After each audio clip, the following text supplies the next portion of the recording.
Asia News.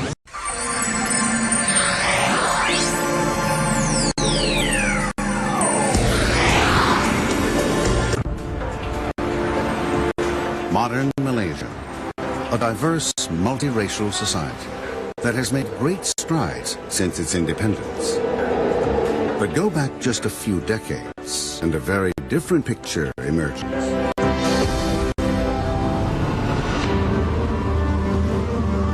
May 1969.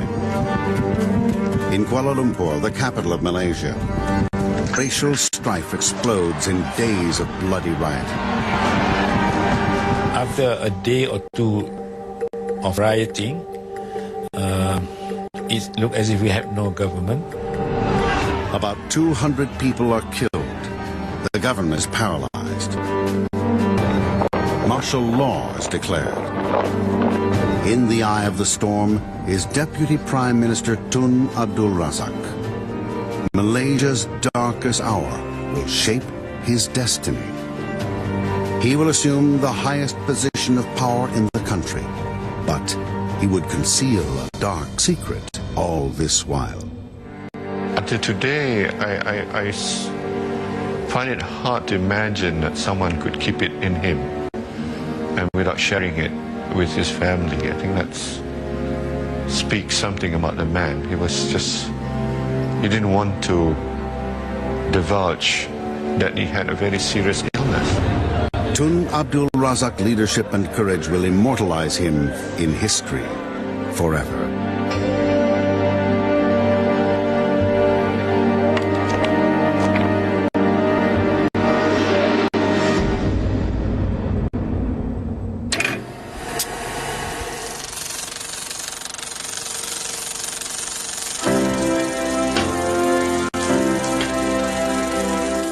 Tun Abdul Razak has been the backroom boy of Malaysian politics, working in the shadow of charismatic Prime Minister Tunku Abdul Rahman.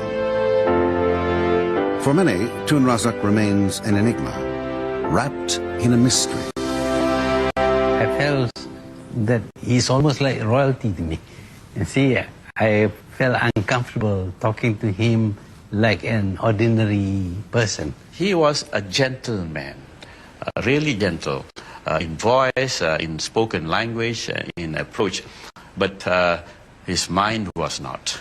He was very quick. He had a way of getting close to people. I mean, lots of people, everybody would think that they are his best friend, you know, because he managed to make them feel that, you know, they are important to him. Tun Razak is born on 11 March 1922. In the small village of Pulau Koladi in the state of Pahang. He grows up in two very different worlds. His father is descended from a long line of aristocratic chiefs. But Tun Razak is sent to live with his grandfather in humble surroundings. From his grandfather's house, Tun Razak walks every day to the village school, a journey of over 6 kilometers that has become the stuff of legend. Now, one of the things that Tun Razak always liked to tell is that how when he was young, he went to school without shoes. Not that he could not afford shoes, but I think he just wanted to be just like his friends, you know? And he went to this school that was rather shabby. At early stages, they had to do their mathematics or the arithmetic by scribbling on the sand because there was no blackboard. And he kept on repeating that fact that he had a difficult childhood. From the beginning, Tun Razak proves himself a brilliant student. And when he turns 18 in 1940, he wins a place at Raffles College in Singapore. Tun Razak respects the mighty British, who effectively rule Malaya and dominate its economy. But in 1942, in the middle of World War II, the Japanese Imperial Army throw the British out of Malaya. It is a stunning defeat. For Tun Razak, Malaya's former rulers suddenly look weak. It is a lesson he will never forget. By the time the British rout the Japanese in 1945, Tun Razak has matured into an ambitious young man with a lot still to learn.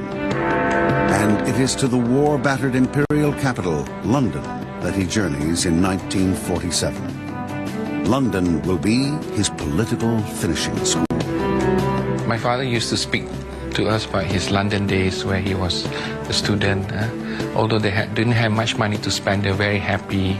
They would discuss politics, law, and he had lots of friends. And I guess to me that was a time when he had no responsibilities. There is one responsibility Tun Razak does not neglect: Malaya's future freed from British rule. It is a dream that he shares with a charismatic new friend who is also studying in England. His name is Tunku Abdul Rahman. Tunku too sees that the days of British rule of Malaya are numbered. But who and what should replace them? And what kind of independent nation do these young men want? This special relationship with Tunku will soon become one of the most important in Tun Razak's life. At his London college, Tun Razak dazzles his teachers, passing his law exams after just 18 months, a remarkable achievement. But then he receives devastating news from home. His father has died. He must return immediately. Tun Razak comes back to a country in turmoil. The British are fighting a seemingly unwinnable war against communist guerrillas.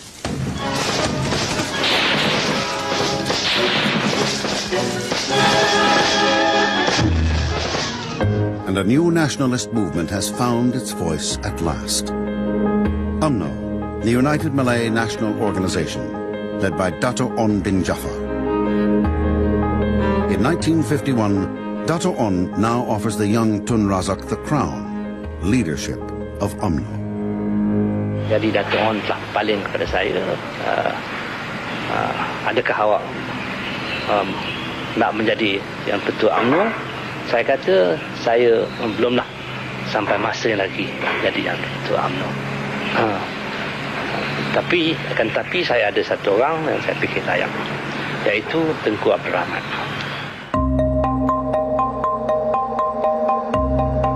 Tun Razak's decision baffles some of his friends. Few ambitious politicians turn down offers of power. Why did Tun Razak? I think he realized that we need a leader of some age. Malays respect old age, of course, and I think he wasn't that ambitious that he wants to grab hold of power. Tun Razak's decision is a calculated risk. Will his faith in his older friend pay off, both for himself and for the future of Malaya? In the meantime, this quiet young man has found love. Razak's close friend, Taib Andak, introduces Razak to his daughter's schoolmate. Her name is Raha, and she comes from a noble family from Johor. When my father came to fetch me in his car, and there was this man with him. This man was actually Tun Razak. I thought he was coming to fetch me, but I was wrong because he had an ulterior motive. My father wanted to show him Raha. He must have liked what he saw because in the car, when we were going home, he was grinning from ear to ear. And I could see my father pulling his leg, but he just kept quiet and he just smiled at himself. On September 4th, 1952, Tun Razak and Raha are married. They will be blessed with 5 sons. When I was informed too, I think there was a debate that was going back and forth within the family. Let us have a small swimming pool. I mean, not an Olympic-sized swimming pool, but a small swimming pool so that we could, enjoy ourselves. We could swim in that pool. And he finally decided, no, we shouldn't have a swimming pool because he said, what would the public think? As a father, his his biggest challenge must be to bring us up as sons of the Prime Minister and yet not get spoiled, so that we are able to stand on our own 2 feet. We were, in some sense, put on a pedestal, and yet he didn't want us to. He wanted us to work for our own things and to be motivated and be driven to succeed in life. But it is not just his sons who must stand on their own. Other hearts and minds must be won. As Tun Razak nurtures his own family, the struggle for Malayan independence approaches a climax.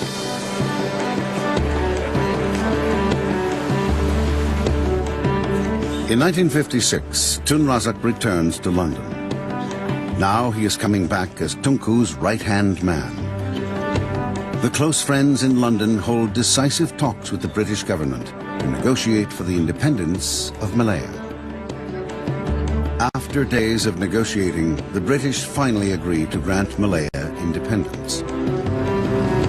The 2 men return to Malaya as heroes. Their cause has been won.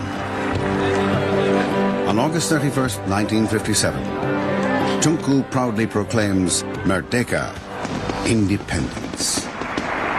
Merdeka! Merdeka! Tunku Abdul Rahman is elected Malaya's first Prime Minister and the devoted Tun Razak chosen as his deputy.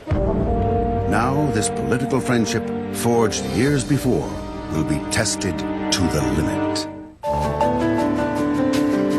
Malaya, at the dawn of independence in 1957. Tunku Abdul Rahman, Malaya's Prime Minister, along with his deputy Tun Abdul Razak, is tasked with leading the newly independent nation. Razak is appointed minister in charge of rural development, one of the toughest portfolios in the new government. His mission? To transform Malaya into a modern nation. You must remember, he might have been a son of a major chief of Pahang, but he lived in a kampong. He was surrounded by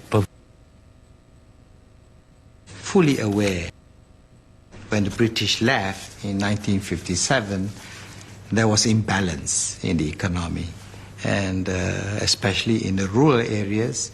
The rural areas of this country was almost completely neglected, and that was where the poor lived, the uneducated lived, the underprivileged lived. Tun Razak realizes that there is only one effective course of action. He declares war on poverty. And if Tun Razak is fighting a war, he must find a way to direct his forces. He will soon prove himself a master commander.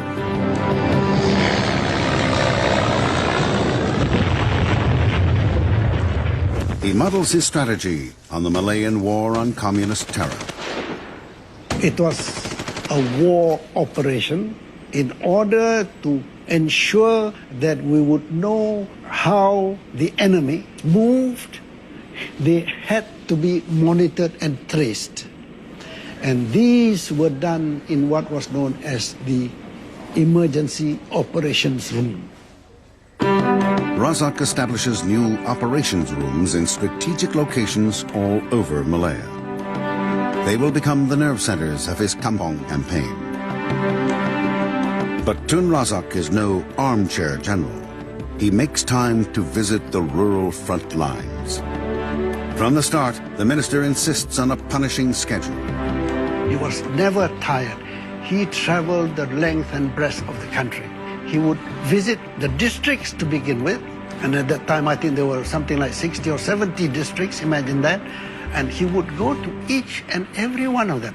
He would cycle in the kampong, he would row the boat in the little lakes and the waterways. He actually led the community by his own action. It is the rural development of the country that could be stamped to be his and his alone. Tun Razak's popularity owes much to a subtle mastery of political theater.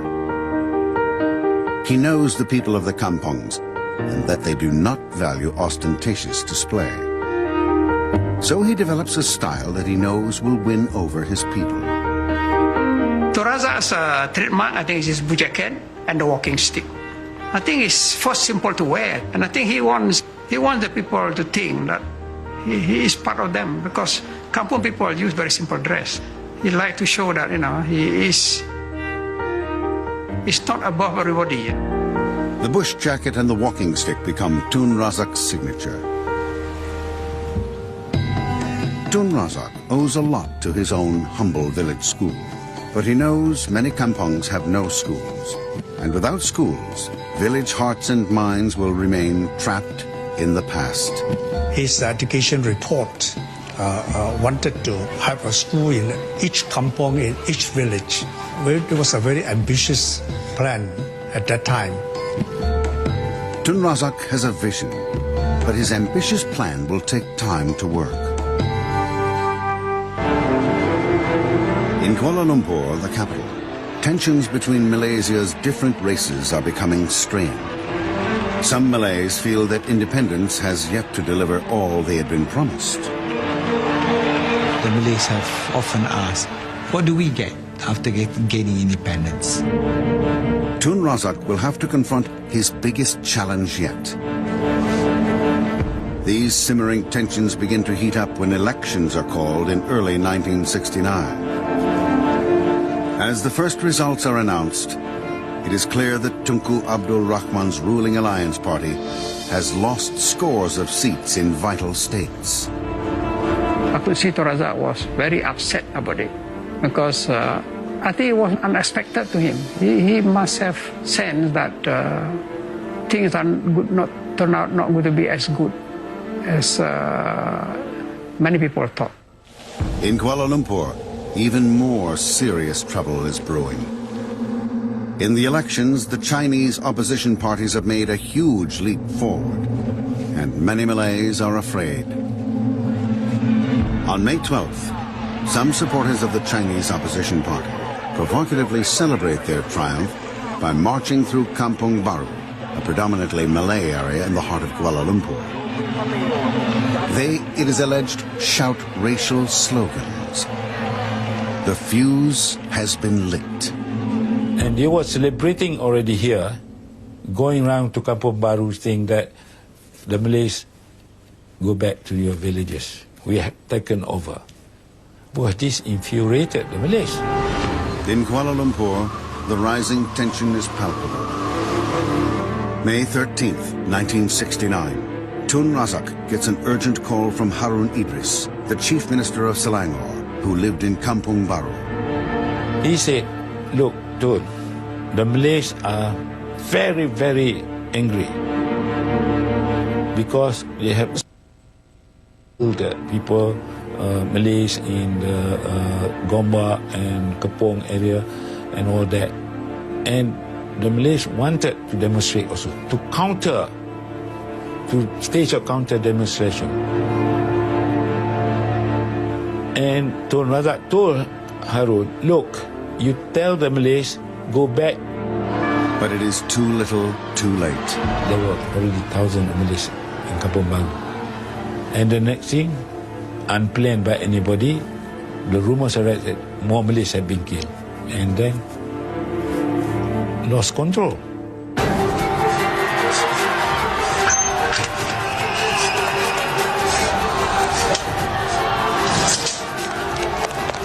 With shocking speed, Kampung Baru is engulfed by violence, and Malaysia is in crisis.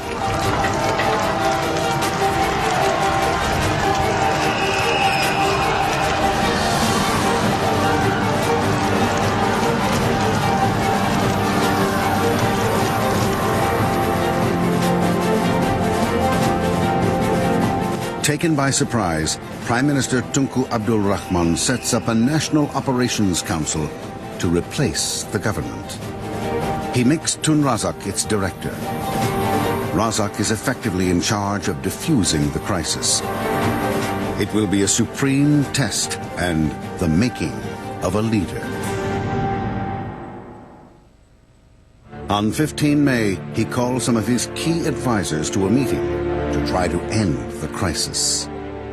The mood is tense. I feel a bit scared, that the thing might turn out. Why should I come to KL with a pistol loaded, which is unnecessary actually. Some call for even more drastic action. It's a very hot meeting. The army generals were voicing their anger. In this volatile atmosphere, Tun Razak becomes the calm center in the eye of the storm. He was very calm, and I think that gives confidence to everybody. Because he knew, I think, that as far as concerned, everybody has a role to play in this country. Showing great courage, Tun Razak visits Kampong Baru, the epicenter of the catastrophe. We went to Kampong Baru, we see all these car burns on the road, and military all over the place. Then the shop near Kampong Baru were burned, The Malays were in very angry mood. Somehow, but Tun Razak is very calm. He was very calm. He handled well. I see nothing happened. I don't know what is inside, but you can see the way he handled it very well. When Tunku, the Prime Minister, made Razak National Operations Council Director, Tunku effectively gave Razak more power to act than himself. The fate of the nation now lies in Razak's hands. He was ruling the country as it were like a dictator. He had absolute power. Even the Prime Minister, Tunku Abdul Rahman at that time didn't have power. But the Prime Minister was there. But all legislation originated from him. 2 days after the riots, with no end in sight, the king declares a state of emergency and suspends parliament. For the first time since independence, Malaysia's elected government ceases to rule. After a day or two of rioting, it looked as if we had no government. Tun Razak now shows a tougher side. He takes immediate and resolute action, risking ramping up tensions even more. Well, we went for major arrests of people who had contributed to the problems and people we knew were trying to exploit, like the secret societies, Malay extremists. And so we set up a special detention center for them on Pulau Rejak, Penang. So thousands were sent there.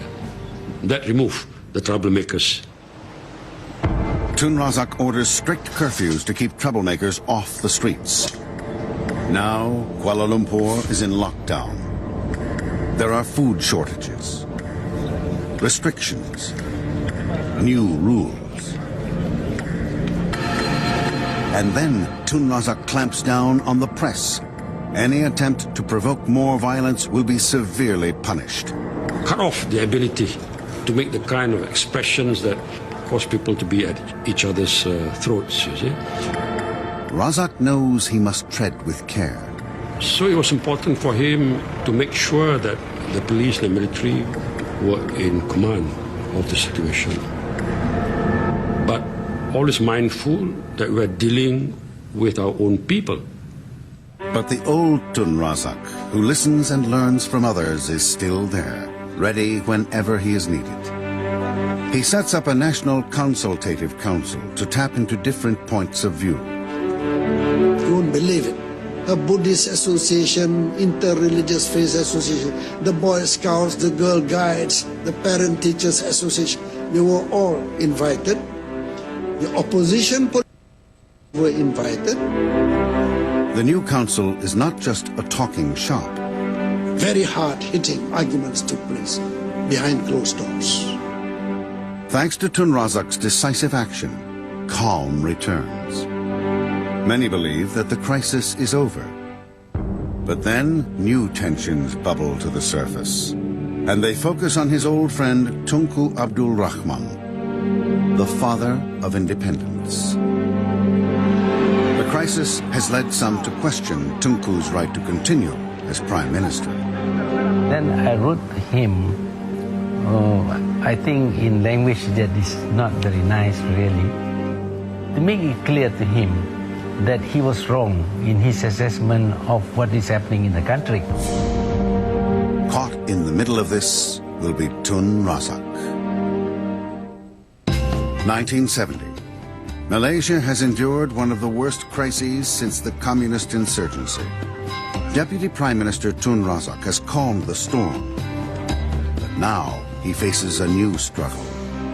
The racial riots have led many to question Prime Minister Tunku Abdul Rahman's leadership.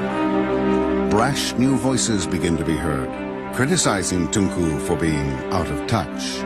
Then I wrote to him, I think in language that is not very nice really, to make it clear to him that he was wrong in his assessment of what is happening in the country. That people feel although he had fought for independence, that they feel that he didn't really work for the people. I feel I must tell Tunku that what he thinks and what is happening on the ground are two different things. For Mahathir, a choice has to be made. Tunku or Tun Razak?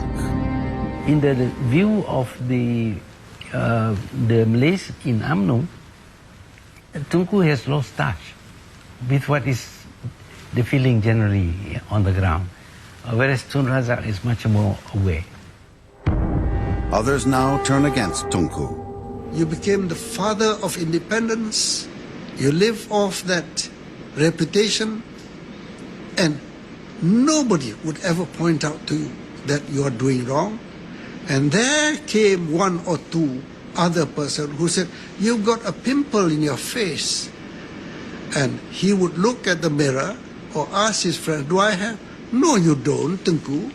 You look so well, look at you. Then he'll turn around to the fellow who says, you got a pimple? You're talking nonsense, get out of the way. Tunku is enraged. He expels both Mahathir and Musa from the party. But the attacks don't let up. And caught in the middle is Tun Razak. He knew that Tunku Abdul Rahman was unpopular. At the same time, he knew that he was the deputy who had to tolerate the prime minister who was not popular, yet he would not want to push the then prime minister out in a forceful way, as we demanded. Tun Razak acted forcefully against the rioters. But Tunku is an old friend and the man who led Malaya to independence. It is an agonizing dilemma, both personally and politically. Razak would take hours even to explain to me why we had to be patient. We had to do it methodically, slowly. He's going, he said, don't worry. We must put everything in order. We must get things to be back to normal. Then he will go.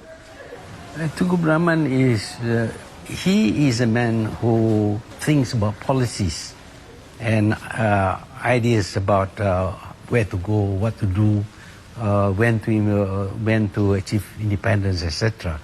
But the actual groundwork is done by Tun Abdul Razak. And Tunku, being a proud man, saw that he's welcome. He is no longer welcome by the Malays and his party.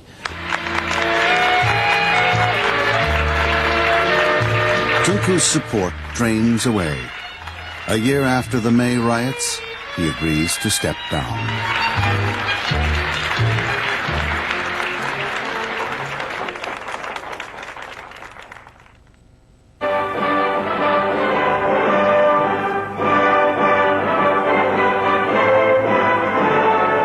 For Tun Razak, Tunku's decision opens the door to power. Tun Razak now succeeds Tunku as Prime Minister.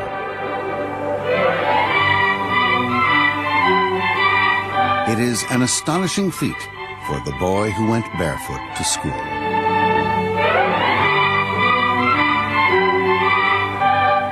Hari ini adalah hari yang paling bertuah dalam sejarah bagi diri saya. Inilah kali pertama saya berucap kepada saudara-saudara sekalian sebagai Perdana Menteri selepas menerima pelantikan oleh Duli Yang Maha Mulia Yang di-Pertuan Agong.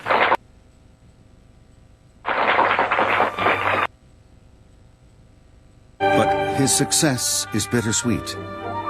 He will lead the nation, but without his old friend at his side.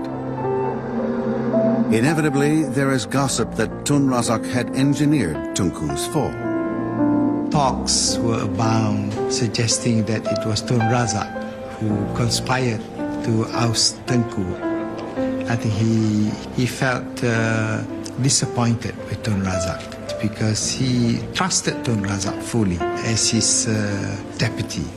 I believe Tun Razak never wanted to do that to Tengku, directly or indirectly, because he loved Tengku like his own father. Time would eventually mend this old friendship, but it would never be as warm as it once was in the long ago days of struggle. By 1971, Tun Razak's nation seems to be at peace. It is time to put Malaysia back on the road to democracy. After a year, he gave it up because he said, we can't go on like this. We are not authoritarian thing. And we went back to democracy because the power to him, the source of power is from the people. With democracy restored, it is a time for reconciliation. Razak welcomes back Mahathir and Musa Hitam into UMNO, reuniting the party. He goes even further. He invites opposition parties to join his broad coalition under the banner of the Barisan Nasional, the National Front. He launches a new war, the new economic policy, the NEP. Pelancaran dasar ekonomi baru seperti kita maklum adalah tindakan tegas untuk menjaminkan masa hadapan. It remains one of his most controversial legacies. His goal for the NEP is to cure the cause of dissent, the unequal distribution of wealth among Malaysians. It is seen as a radical solution.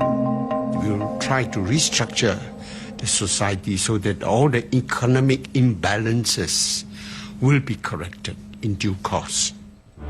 But there is a problem, and it would haunt Tun Razak's years in power.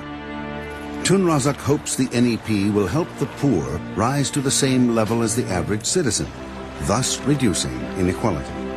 But since most of Malaysia's poorest people at this time are the Malays in the rural areas, to some critics, Tun Razak's NEP inevitably looks like it favors the Malays.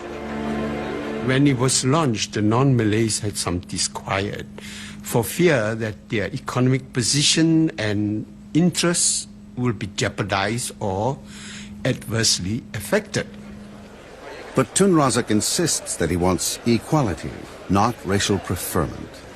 Tun Razak did in fact announce that in the implementation of NEP, nobody should feel a sense of deprivation, call it, a sense of loss of job or opportunity. There would be no question, as Tun Razak said, the robbing of Peter to pay Paul. Many of Tun Razak's supporters point out that the creation of the NEP was broadly agreed. It was debated in the National Goodwill Council during the National Operations Council days after the May 13, 1969 incident. And it was debated seriously by all those who were assembled in Parliament House. And they're drawn from all political parties, from all walks of life, and from all racial groups. Regardless, some Malaysians begin to have doubts about him. He told me basically that maybe some Chinese had misunderstood him, even to the extent that he was not only not friendly to the Chinese, but a little bit of anti-Chinese. Despite the mixed response to the NEP, Razak's decisive action after the riots laid the foundation for Malaysia to move forward peacefully. By the beginning of the 1970s, Malaysians are working together towards building their nation. But many still fear the influence of the communists. The Malayan communists were still very active here, and of course the Malays were not very happy with the communists, because some of them have suffered as a result of which had been illustrated. Thousands of Malaysians have been killed by the communists at that time. Like his old friend Tunku Abdul Rahman, Tun Razak realizes that it is vital to snuff out that lurking threat. But he decides on a radical, but for him, characteristic, new strategy. He will attempt to defuse the communist threat through negotiation. He decides to launch a policy of reconciliation with one of the world's most powerful communist regimes, China. He will boldly enter the dragon's den. But not everyone approves. Some did not support Tun Razak over the China of their experience with them. Even his old friend, the revered former Prime Minister Tunku Abdul Rahman, is not supportive of his initiative. So for Tun Razak, the China policy will be a huge gamble. Tun Razak believed that normalization of diplomatic ties with China could help to reduce the threat from the Malayan communists.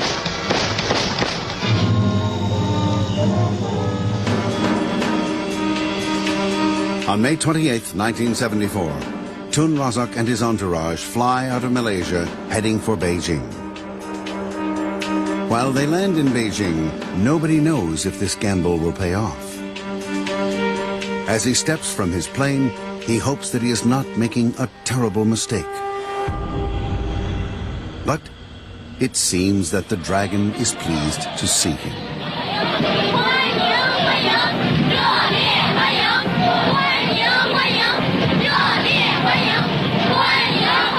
That was very extraordinary. There were thousands of students and thousands of people at the airport to welcome the delegation. We felt that the Chinese government was very friendly, the people was also very friendly.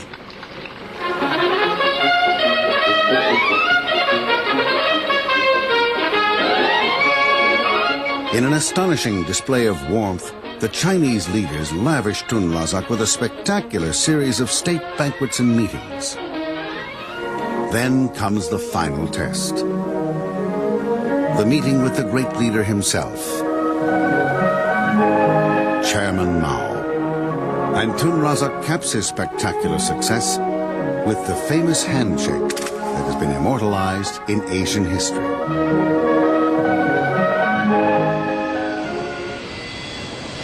Back in Malaysia, Tun Razak has no idea what to expect. But he is amazed by the reception. Sebaik-baik sahaja Perdana Menteri keluar dari kapal terbang, tepuk sorak bergema dari mereka yang menunggu.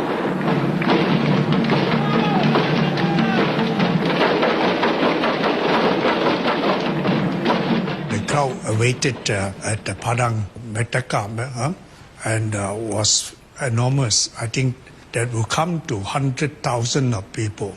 Big crowd. Tun Razak was very happy that trip was successful. And in fact, he announced there and then that the next day would be a public holiday.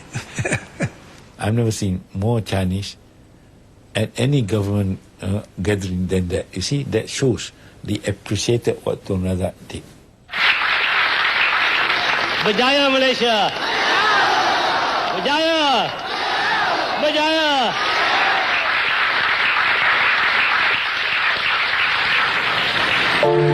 As Tun Razak has hoped all along, success in China translates into reconciliation at home. The Prime Minister's Chinese success will soon be put to the test of public opinion. In 1974, he calls a general election, the first since May 1969. But will his diplomatic feat translate into votes? His China gamble pays off. Tun Razak's party, the Barisan Nasional, sweeps the board. Tun Razak managed to kill two birds with one stone. He reunited the Malays who were disenchanted with Tengku. He regained the confidence of Chinese who were a bit apprehensive about him. For Tun Razak, the election is a resounding success. But as he basks in the glory, Tun Razak is uncertain if he'll have much time left to build on his achievement. For he is fighting a greater battle, one that he has been concealing for the longest time. But to a few very close friends, he discloses private fears and terrors. Tun Abdul Razak suffered from dreams, and he liked to interpret his dreams. He dreamt mostly about unpleasant things happening. What haunts his dreams is his own mortality. He was worried, but he could be killed. I don't think many people knew that Tun had this fear of being killed on duty, you know. Tun Razak tells his confidants that he fears an assassin, but there is an internal enemy that is showing signs of overcoming him. He was not sleeping well, and he used to ring me up in the night to say that his gums were bleeding again. Dr. Mahathir, one day called me from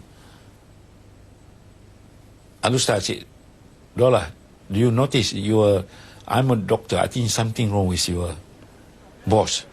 Tun Razak has a secret, something that he has known since 1969. A secret that he has concealed from his closest friends and family. Tun Razak is dying. Tun Razak, the boy who went to school barefoot, has reached the height of power as the second Prime Minister of Malaysia. He is determined to lead his new nation, Malaysia, into a glittering future. But it is a future he will not see. I suspect something only, I think, when 1975, when I went to his office, and then I saw a lot of spots on his arms. So I told him, Tun, you had a lot of spots on your arms. No, he told me, Shariman, said, I play a lot of golf, you know, you expose yourself to the sun, you know. In 1969, Tun Razak was diagnosed with leukemia. Since then, he was rumored to be receiving secret treatment, either in Kuala Lumpur or in London. For years, the cancer was at bay. But in 1975, the disease reaches a terminal stage, and it is impossible to hide the symptoms any longer. He was becoming thinner and thinner and grayer. In December, a sudden deterioration forces Tun Razak to travel again to London. He tells his friends and family that he is taking a holiday. But Tun Razak will not return to Malaysia alive. When he arrived at the airport, he looked a bit thin and pale. We went straight to the hospital. We didn't even stop by the hotel to check in. So that was surprising. Johari begins to realize that something is wrong. Then we started getting concerned. I think after New Year, the doctors called my mother and myself in to explain to us what was happening. Tun Razak's English doctor finally tells them the truth. The doctor told me that your father will never be Prime Minister again. So I was quite shocked. Then I asked, how long do you think he will live? I actually said, how many more years? He says, I'm not talking about years. He said, I'm just talking about days and weeks. The doctors advised Tun Razak to return home to Malaysia. There is nothing more they can do. But Tun Razak refuses. He does not want his people to see him in this state. He says, I'm a leader. I cannot, if I cannot come back and greet my people, I won't come back, you know. The end comes all too quickly. One evening, Johari calls his brother in Kuala Lumpur, urging him to fly to London. But just as he puts down the phone, a call comes from the hospital. When I went back to London Clinic, I walked in the room and saw my father had already passed away. My brothers were there, and my mum were there in tears. I was very, very upset and realized that it was the end of an era, not just for the country, for the family. I wouldn't have a father, the country wouldn't have him as a leader. It is 14 January 1976. Tun Razak was just 53 years old. Until today, I find it hard to imagine that someone could keep it in him didn't really tell us the truth because he didn't want us, I guess he didn't want us to worry about him. And he was a very secretive person. He didn't want, the country to worry about him or the country's stability to be affected by the fact that the leader is enduring or suffering from a very serious illness. His body is taken as custom dictates to a mosque in London for prayers. Then he's flown back to Malaysia for the last time. Now, Malaysia is in mourning. It was quite a sad flight because we had the body in the coffin on the flight itself, at the back. And we were sitting in front of the whole 13-hour flight. So it was quite an experience.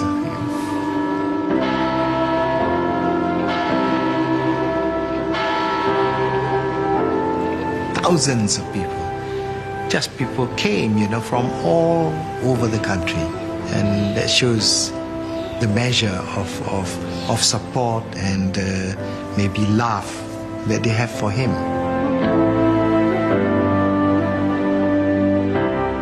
On 16 January 1976, Tun Razak is laid to rest in the Heroes' Mausoleum. The multiracial crowd you could see during his funeral was just amazing. This was the true Malaysia. Tun Razak's greatest legacy, beyond doubt, is the unity he brought among various races after May 13 racial riots. Yeah, I think he would have done a lot for this country had he lived longer to lead this country. But he had only 6 years, not enough. But he left something that can be built on. I have a sense of pride that knowing my father passed away in the service of the nation.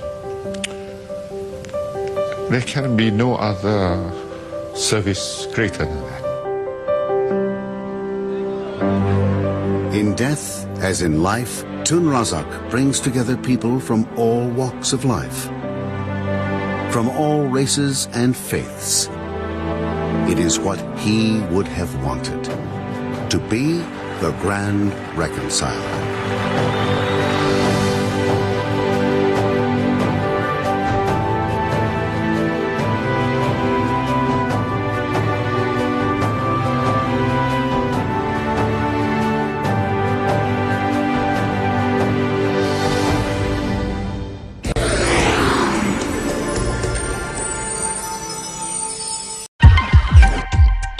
Malaysia News.